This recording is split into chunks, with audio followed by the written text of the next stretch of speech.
할렐루야. 새벽을 깨우신 주의 백성들을 예수님의 이름으로 환영하고 사랑하고 축복합니다. 아멘. 아멘. 성경에 보면은 하나님의 나라 또 뭐 하나님의 뜻 이런 것들이 존재하는 방식이 비밀스럽게 은밀하게 하나님이 이것을 숨겨 놓으신다. 이런 표현들이 많습니다. 그러니까 성경을 읽을 때 또 우리가 이 땅에서 인생을 살때 우리에게 아주 재미있는 사명이 하나 있는데 그건 뭐냐면 하나님의 비밀, 하나님이 숨겨놓으신 수수께끼 같은 거 그런 것들을 찾아내고 푸는 여러분 이게 우리에게 재미있게 다가오기를 예수님의 이름으로 축복합니다. 아멘. 네, 하나님은 이럴 때 보면은 하나님의 성품이 있잖아요. 하나님 우리가 하나님을 안다라고 할 때는 하나님의 속성, 하나님의 성품, 하나님의 형상을 알아야 된다 이렇게 표현합니다. 하나님의 속성이라 하면 하나님 그분의 독특한 그분만 가지고 계신 우리가 절대 가지고 있을 수 없는 하나님의 전지, 전능, 영원 뭐 이런 것들은 하나님만이 갖고 계신 속성이죠. 무소부재 하나님 어디든 계시다. 이런 건 하나님만 갖고 계신 우리가 닮을 수 없는 그래서 우리가 이런 하나님을 알게 될 때 하나님을 경배하게 됩니다. 하나님 앞에 바짝 엎드리게 되죠. 근데 또 하나 우리 하나님의 형상이라고 할 때는 하나님이 이미 우리에게 주신 것 우리가 노력하지 않아도 우리가 이거 하나님 닮았구나 이걸 깨닫는 게 은혜죠. 하나님의 속성과 하나님의 형상 하나님의 형상을 알 때에 우리는 하나님을 향해 깊은 그 은혜와 감사를 고백하게 됩니다. 그런데 정말 우리가 이 땅 인생에서 정말 중요하게 여겨야 될 것 중에 하나가 뭐냐면 하나님의 성품입니다. 하나님의 성품을 아는 것이 믿음입니다. 하나님의 성품을 안다고 할 때는 하나님 우리에게 내가 거룩하니 너희도 거룩하라. 우리에게 이렇게 미션을 주시고 사명을 주시는 겁니다. 우리가 그리스도를 닮아가는 이 삶이 있다는 거예요. 이것이 우리의 이 신앙생활에서 아주 중요한 영역이죠. 주님을 닮아가는 삶. 주님을 닮아간다고 할 때 주님의 사랑, 주님의 친절, 주님의 온유하심, 긍휼히 여기심, 예? 주님의 그 무례히 행치 아니함, 주님의 젠틀함, 그렇죠? 이런 걸 쭉 우리가 알아갈 때에 여러분 우리 하나님이 재미있는 분이라는 걸 아십니까? 예, 그 하나님이 재미있다고 할 때 하나님이 우리 가운데 수수께끼를 내시는 거예요. 수수께끼. 그렇죠? 마치 그 삼손 이야기에 수수께끼 나오잖아요. 예. 우리 인생에 문제같이 주어지지만 수수께끼같이 주어지지만 우리가 수수께끼라고 하면은 이게 놀이라는 걸 알아요. 놀이. 하나님 우리에게 문제를 내시고 우리는 그 문제를 풀고 그러니까 주님이 여러 가지 시험을 주신다. 그럴 때 너희는 기뻐하라. 여러분 여기서 우리가 이 시험은 언제 하는 거예요? 공부할 때 시험을 보잖아요.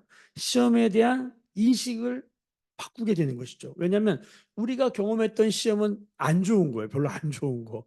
그런데 가만히 보면 성경에서 말하는 시험은 신명기 8장이라든가 야고보서 1장 이런 데 보면은 성경이 말하는 시험은 축복입니다. 어, 하나님께서 이스라엘 백성들에게 광야라는 시험 문제를 내십니다. 광야. 이 광야가 뭘 했냐 도대체. 이 광야에서 왜 시험을 주셨냐. 다 같이 신명기 8장을 다 펴보겠습니다. 신명기 8장. 창세기, 출애굽기, 레위기, 신명기입니다. 민수기, 신명기. 신명기 8장. 우리가 잘 아는 말씀인데 한 번 더 복습하겠습니다. 신명기 8장.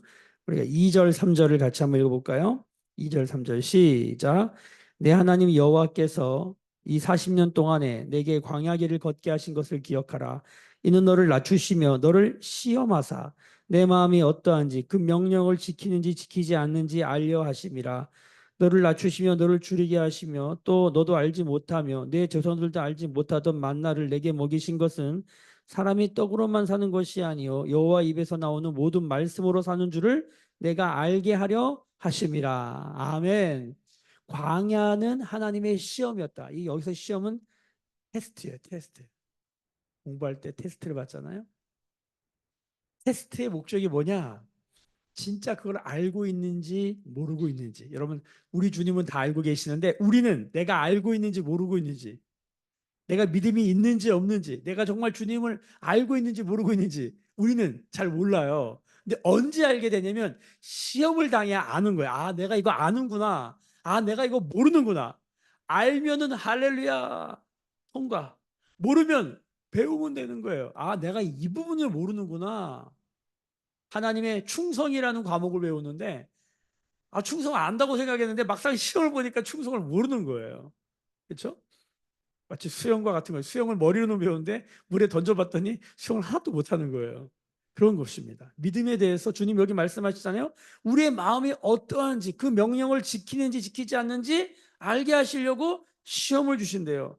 그래서 야고보서 1장은 너희가 여러 가지 시험을 만나거든 기뻐하래요. 왜? 이 시험이 너에게 인내를 주고 지혜를 주어서 결국 우리를 온전하게 하고 조금도 부족함이 없이 준비되게 한다. 할렐루야. 시험을 만나면 기뻐해야 된대요. 그러니까 세상의 시험은 떨어뜨리기 위한 시험이지만 하나님 나라의 시험은, 하나님의 시험은 뭡니까?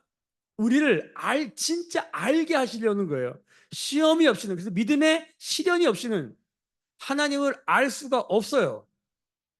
그래서 여러 가지 시련을 만나면 기뻐해야 되는 것입니다. 믿으십니까? 아멘, 아멘.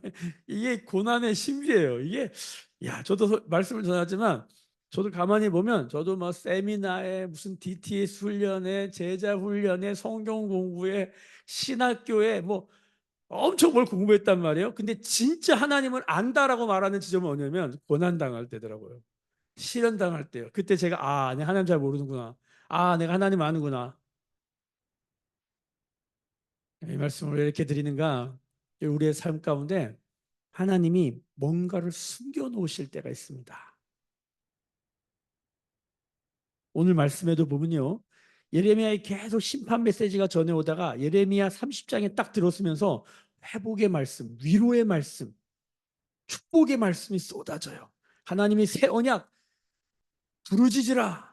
이 부르짖음은 뭐라고요? 수동적 부르짖음이라고요. 뭐 부르짖고 싶어도 부르짖는 게 아니라 너무 힘들어서 막 주님께 부르짖는데 주님이 응답하신대요. 그 응답이 뭐냐? 우리가 알지 못하는 것. 우리가 알지 못하는 게 뭐냐? 하나님의 크고 은밀한 일, 하나님의 크고 비밀한 일이에요. 옛날 개역 한글에는 내가 크고 비밀한 일을 알게 한다. 보여주겠다. 그 크고 비밀한 일이 보다 크다. 크다가 뭐라고요? 격정적인 감정으로 막 슬픔이 나오는 상태. 은밀하다가 뭐예요? 잘라낸다는 뜻이에요. 하나님이 뭔가를 막 울부짖으면서 뭔가 잘라내시는데 뭘 잘라내냐? 가만히 말씀을 보니까 두 가지. 하나는 이스라엘의 죄악을 잘라내시는 거예요. 또 한 가지는 뭐예요? 하나님의 살을 잘라내는 거예요. 이걸 하나님이 보여주시는 거예요. 그게 뭐다? 예수 그리스도의 십자가다. 예수의 십자가는 하나님의 크고 은밀한 일이에요. 이게 비밀이에요. 예수 그리스도가 비밀이에요. 여러분 믿으십니까? 예, 말씀을 보도록 하겠습니다. 조 목사가 지 생각을 얘기하나? 골로새서 말씀을 다 같이 보겠습니다. 골로새서 1장 26절 27절 같이 한번 읽어보겠습니다. 시작.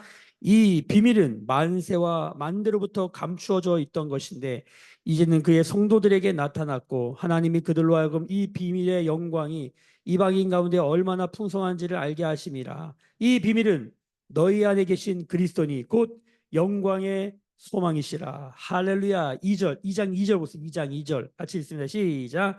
이는 그들로 마음의 위안을 받고 사랑 안에서 연합하여 확실한 이해의 모든 풍성함과 하나님의 비밀인 그리스도를 깨닫게 하려 함이니. 아멘, 아멘. 뭐를 깨닫는 거예요? 그리스도를 깨닫는 거예요. 예수 그리스도 십자가에 죽으시고 벌하신 예수 그리스도가 창세기부터 요한계시록까지 이 온 우주 역사에 하나님의 비밀의 정수입니다. 정답입니다. 여러분, 우리가 오늘을 살아도 이 하나님의 비밀을 깨달아야 되는 줄로 믿습니다. 아멘. 자, 이 하나님이 하나님의 비밀을 예수 그리스도를 알게 하시려고 우리 가운데 믿음의 시련도 주시고 수수께 같은 문제도 주시고 어려운 일도 주시지만 성경의 놀라운 일은 하나님이 하나님의 비밀을 알게 하시려고 하나님의 사람들을 숨겨 놓으셨다는 거예요. 여러분, 그래서 우리의 평생의 삶에 진짜 축복이 뭐냐면 뭐 돈을 번다, 건강을 얻는다, 재산을 얻는다, 뭐 땅을 산다, 지식을 많이 얻는다, 높은 지위에 올라간다. 뭐 여러분, 성경은 그걸 축복이라고 말하지 않고 뭐를 축복이라고 말하냐면 하나님의 사람을 만나는 것입니다. 여러분, 예레미야를 쭉 읽다가 33장 이후에 이제 34장에 들어가서 다시 심판 메시지가 다시 나오면서 35장에 들어갔는데 놀라운 사람이 나오는 거예요. 주일 말씀에 보면 레갑이라는 사람이 나오는 거예요. 갑자기 여러분이 예레미야의 시대에 이 남유다의 마지막 때 이제 곧 멸망하는 시드기야 왕, 마지막 왕이거든요. 이 바벨론이 이제 침공하여 가지고 예루살렘을 둘러싸 가지고 이제 곧 멸망할 때 예레미야가 시위대 그 시위대 뜰에 갇혀 있고, 야, 이스라엘이 이제 예레미야 말씀 전할 사람도 없다. 우리 이렇게 생각했는데 갑자기 이야기가 시드기야 왕, 남유다의 마지막 왕, 마지막을 보여주다가 갑자기 어디로 가냐면 그 앞에 있는 여호와김이라고 하는 왕, 김, 여호와김 잊지도 못하죠. 김 이름이 여호와김이에요. 성경김 있는 것처럼. 예, 할렐루야. 예.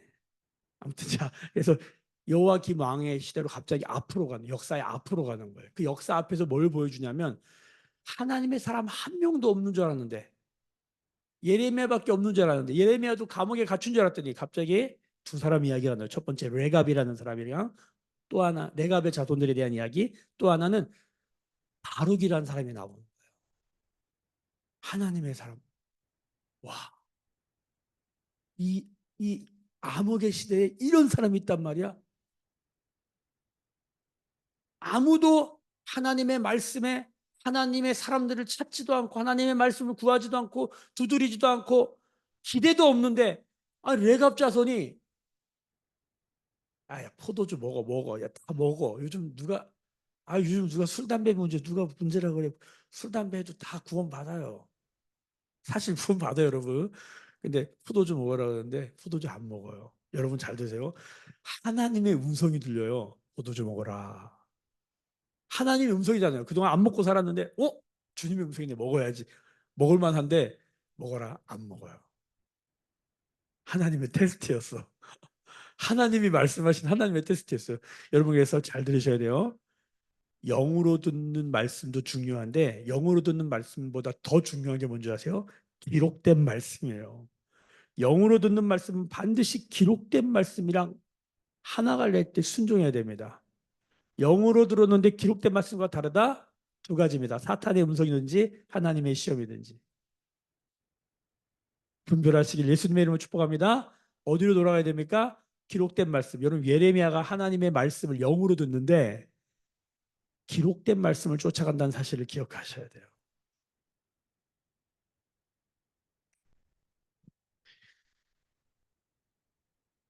주일날에는 레갑이라는 사람이 나와서 하나님 말씀에 생명 걸고 하나님 말씀에 순종하는 한 사람이 나오더니 어제 말씀해 보니까 누가 나와요?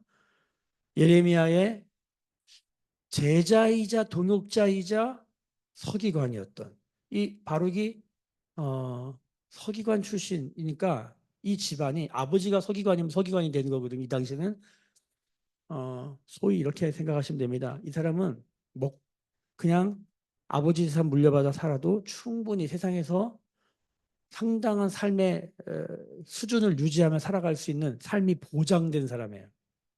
이 사람은 고생할 필요가 없는 사람이에요.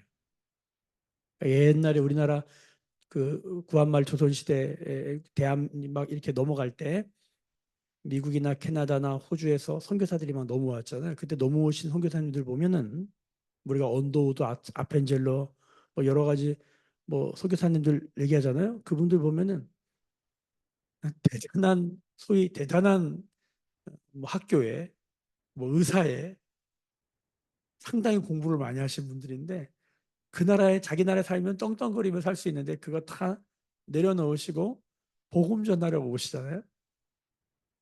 저는 바룩을 보면서 이 사람 왜 이렇게 살지? 이 사람은 그냥 부모님이 물려주신 것으로 살아도 충분히 사는 사람이에요. 근데 여러분 투자를 해도 좀 될성부른 나무에 투자를 해야지. 여러분 지금 아무도 따르지 않는 다 죽이려고 하는 사람에게 가서 그 사람을 돕고 그 사람 말을 듣고 따르고 그 사람과 동역하는 한 사람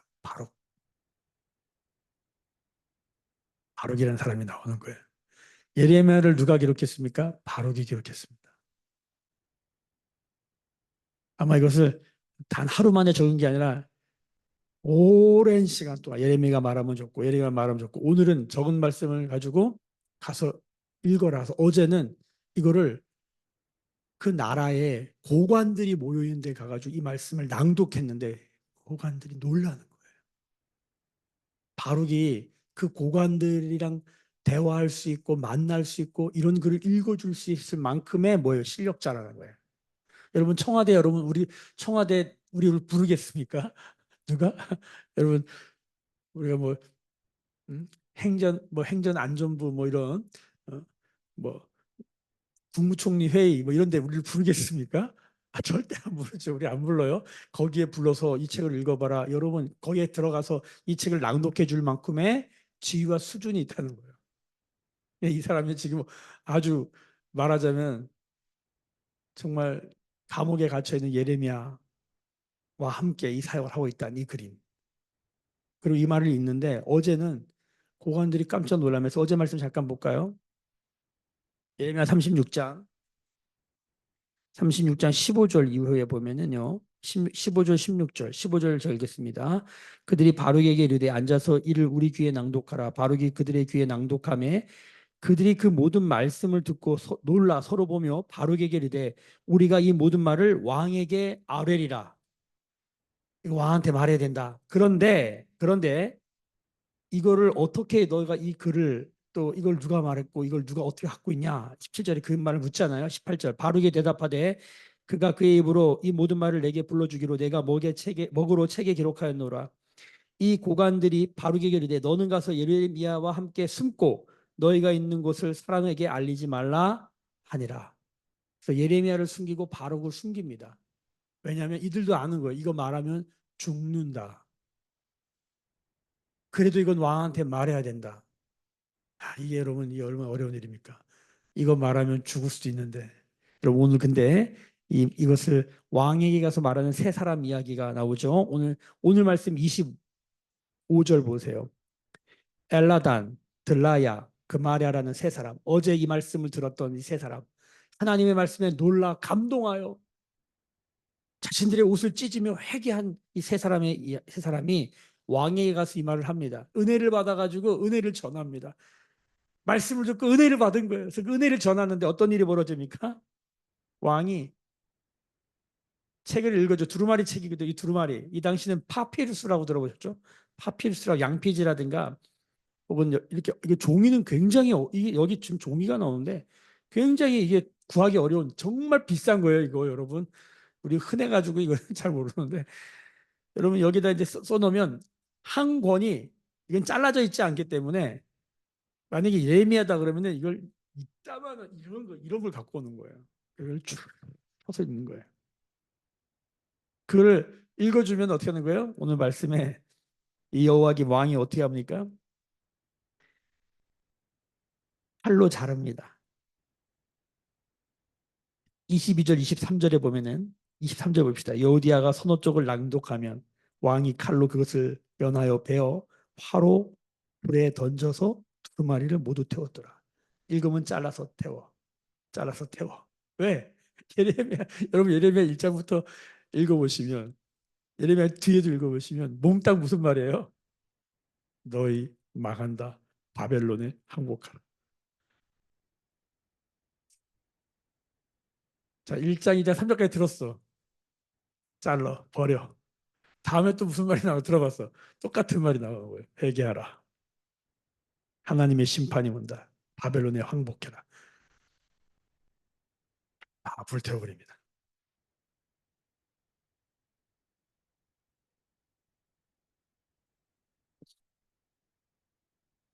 여러분 우리도 은혜 받고 은혜를 나누면 나는 은혜 받아가지고 나눴는데 사람들이 반응하는 거 경험할 때 있잖아요. 제가 놀라는 건 뭐냐면 저는 이 말씀 그대로를 매일 경험합니다. 그러니까 말씀을 제가 이제 어제 읽고 오늘 읽고 내일 것도 살짝 봐요. 왜냐하면 이상하게 저는 말씀대로 경험해요.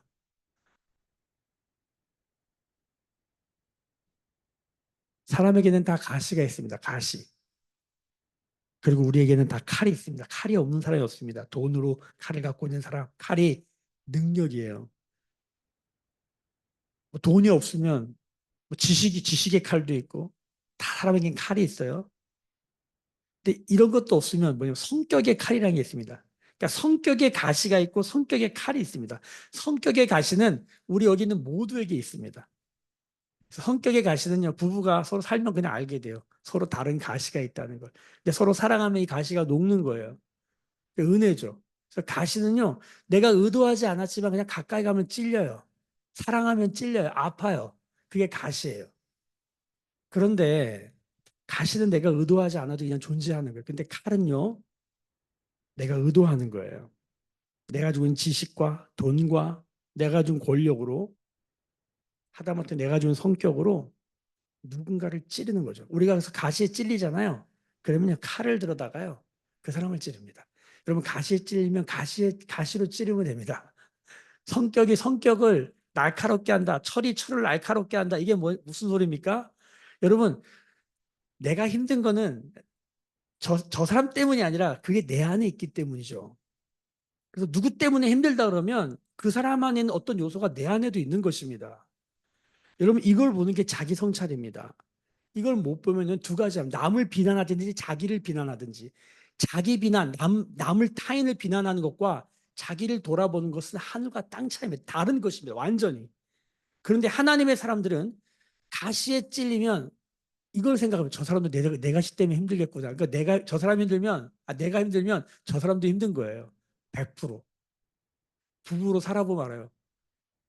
내가 힘들다? 저 사람도 힘든 거예요. 무조건 힘들어요, 여러분. 말을 안 할 뿐이지. 가시는 가시 서로 힘들게 하기 때문에. 자, 그런데 그때 우리는 뭐 하냐면 복수의 칼을 꺼내가지고 베드로가 말고의 귀를 자른 것처럼 어딘가를 잘라요. 다양한 방식으로.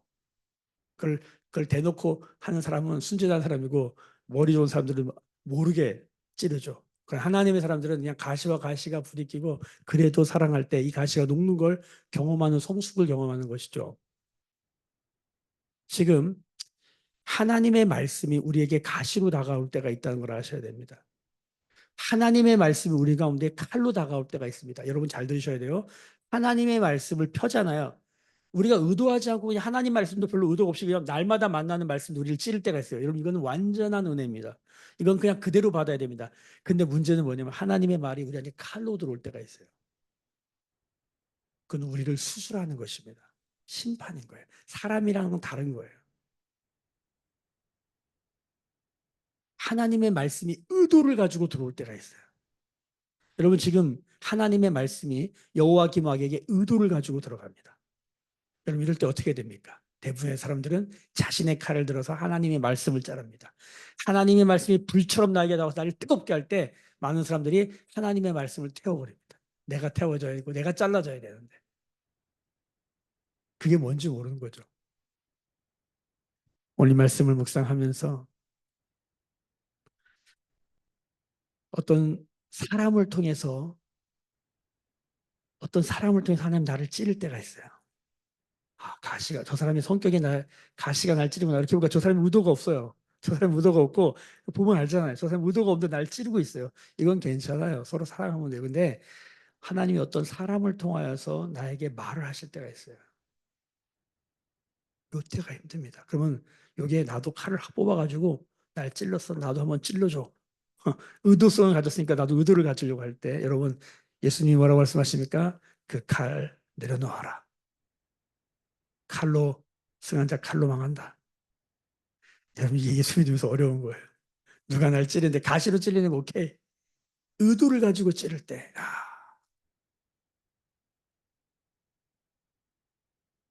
그럼 오늘 말씀을 통해서 여호와김이 하나님의 말씀에 찔립니다. 하나님의 사람을 통해서 말씀이 찔러 들어옵니다. 이때 예수님의 말씀을 기억해야 됩니다. 칼 내려놓아라. 하나님은 선하십니다. 하나님은 실수가 없으십니다. 하나님이 하신 일은 옳습니다. 예수님의 복수법 아시죠? 원수를 사랑하는 복수법. 속옷을 달라면 겉옷까지 주고, 오리를 가자면 십리를 가고, 오른밥 때리면 왼밥 때리는 거. 이게 예수님이 하시는 복수인 거 아시죠?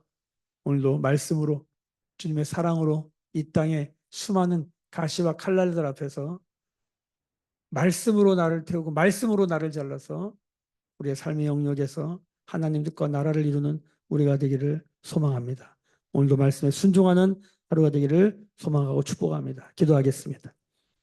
지금은 우리 주 예수 그리스도의 은혜와 하나님 아버지의 크신 사랑하심과 성령의 감화감동 충만케 하시며 말씀에 순종하고 복종하고 말씀에 태워지고 잘 이루어지는 은혜가 기름 부으심이 머리 숙여 묵상하며 기도하는 주의 백성들의 머리머리 위에 그들의 삶과 가정과 생업과 일상과 일터 위에 매일 교회와 조국 교회와 열방에 나가는 선교사님들 위해 지금부터 영원까지 함께 계실지어다. 아멘. 주의 영광 이곳에 가득해 우린 선의 주님과 함께해 찬양하며 우리는 전진하리 모든 열방 주 볼 때까지. 오늘 주신 말씀 붙들고 말씀이 나를 찌르고 태울 때에 하나님 주신 말씀에 순종하며 엎드리게 하시고 하나님이 앞서 행하신 것을 믿도록 은혜를 베풀어 주옵소서. 아버지 말씀과 동행함이 불편하지 않은 삶 되게 하여 주옵소서. 은혜를 베풀어 주시고 오늘도 그리스도의 사랑으로 우리의 가시와 우리가 잡고 있는 칼날 그리스도의 사랑으로 살아가는 은혜 있도록 하여 주옵소서. 그리스도의 몸된 교회를 기도하십시다. 영혼들을 위하여 기도하십시다.